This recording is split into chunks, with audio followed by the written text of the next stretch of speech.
Sensibiliser encore et toujours les personnes âgées lors d'épisodes de forte chaleur.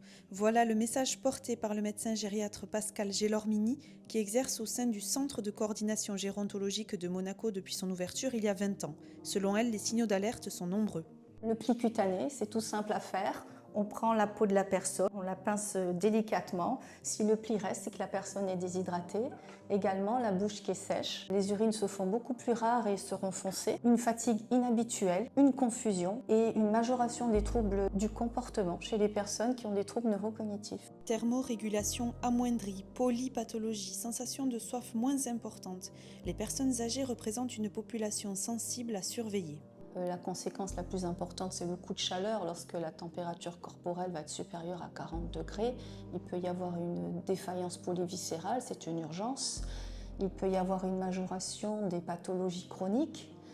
Il peut y avoir également des chutes liées à une hypotension ou des accidents domestiques liés à une confusion. Pour anticiper ces multiples dangers, le centre gérontologique répertorie et inscrit sur le registre canicule les personnes âgées à risque vivant à domicile à Monaco.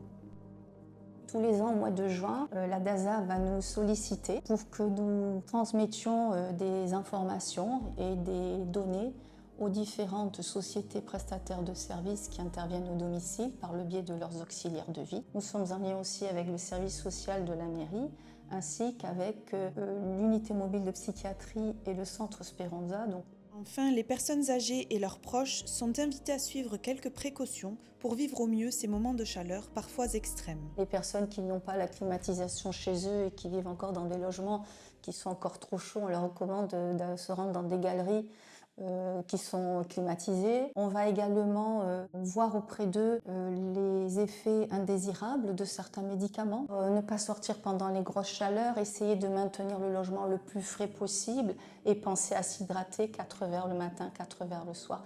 On va essayer de solliciter l'entourage pour qu'il y ait quand même une surveillance des personnes. Donc vous voyez, c'est plusieurs actions qui concordent en un même sens.